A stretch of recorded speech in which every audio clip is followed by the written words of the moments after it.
My brakes are starting to feel really spongy. So today I'm going to be bleeding my brakes. I think there's too much air in the system. Also going to change my brake fluid since it's been a while since I've done that. This is my master cylinder right here. I'm going to be taking out this fluid from the master cylinder and then putting new fluid in. I have this fluid extractor right here that I'm going to be putting into the master cylinder and drying out the fluid. And then I'm going to store the old fluid in this bottle right here.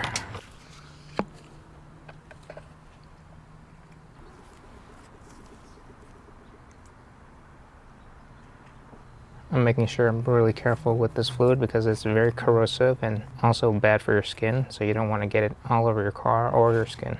All right, I got the last bits out of my car. I'm going to open this new bottle of brake fluid. I have my car uses .3. Where my brake fluid is topped off, I'm going to close the seal. You want to bleed the brake that is furthest from your master cylinder first. For my car, it is the rear passenger tire.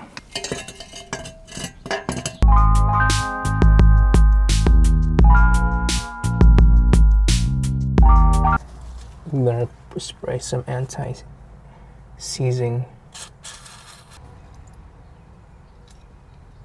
So I'm gonna put some of this brake fluid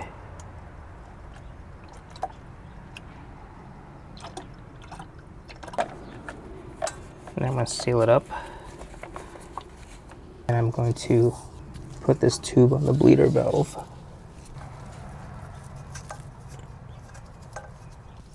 Okay, I'm going to open the bleeder valve.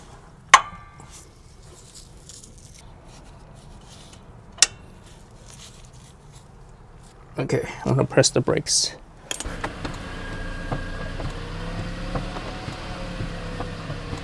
Okay, you can see that all the air has been pumped out. I'm going to pump it a couple more times to make sure. Okay, now that I've bled this brake, I'm just going to tighten the bleeder screw. Then I'm going to pinch this end and pull it out so that the brake fluid doesn't leak.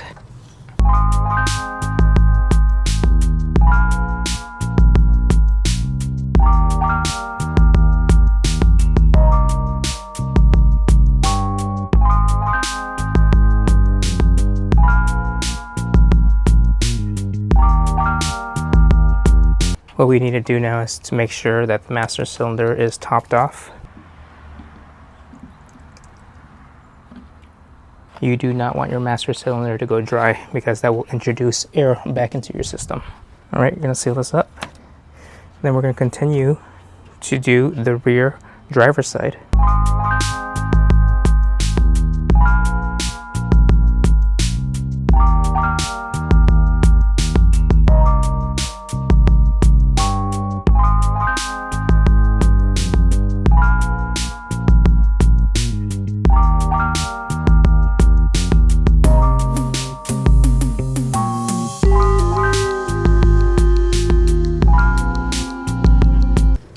So I'm going to do the same exact thing. For this side, I'm going to put like an anti-seize lubricant on here. And then I'm going to attach the bleeder hose.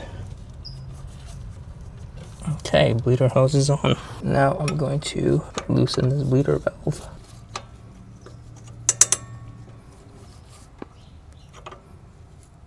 All right, finally loosened it. Now that that's loosened, I'm gonna get back in the car and press the brakes.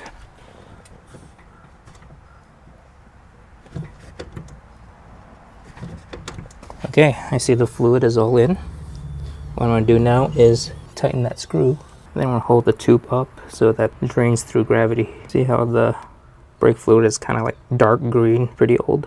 All right, now that this part is done, I'm gonna put the wheel back on.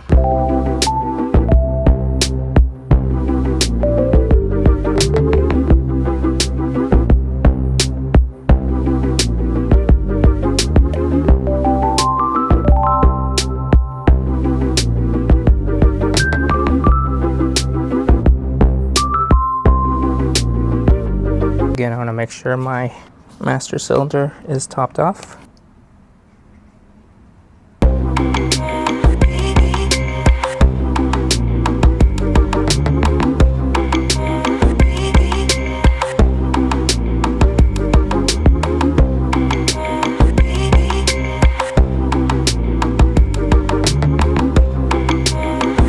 front end it's different. It's not on this side of the brake. The bleeder screw is in the front.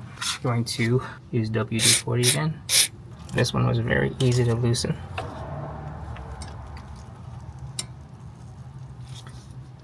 Put the valve over there. There you see the brake fluid is already starting to flow out. Alright, pumped it twice. So now that that's good, I'm going to tighten the bleeder screw.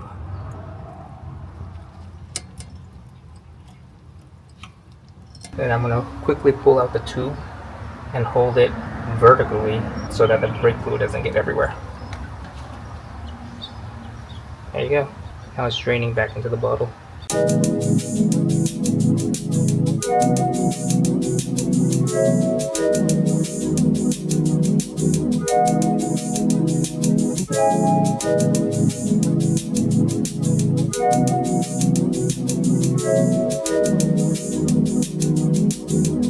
Once again, after we finish that front passenger side, gotta make sure the master cylinder is topped off. Alright, for this last wheel, I'm going to see if I can do it without even removing the wheel. Okay, let me see if I can loosen it. I wasn't able to do it with the wheel on. I had to pull the wheel off of the front driver's side, and also it was really hard for me to unloosen the bleeder screw. I had to use a vice grip because other wrenches were stripping the screw. So I'm worried about this front driver's side because it was really seized tightly, and I had to use a lot of WD-40 and a lot of elbow grease to get the screw off. Finally got it off, and now I'm going to bleed this tire now I'm going to bleed these brakes just like the other 3 brakes that I did earlier. Alright, I'm done bleeding my brakes. I put the front driver's side tire back on. I bled every single brake. But even after bleeding my brakes, the brake pedal goes all the way down to the floor, which means that there is still a problem somewhere in my brake system. The next thing that might be wrong is the master cylinder, so I had to order a new master cylinder for this 2005 Camry, and in the next video we'll be removing the old master cylinder and replacing it with the new one. After we replace the master cylinder, we're going to have to bleed the brakes all over again. Over time, the seals inside the master cylinder can fail, which causes internal leaking and the brakes to be squishy and not firm. Thanks for checking out this video on how to bleed your brakes. Join me on the next video on how to replace the master cylinder in your car.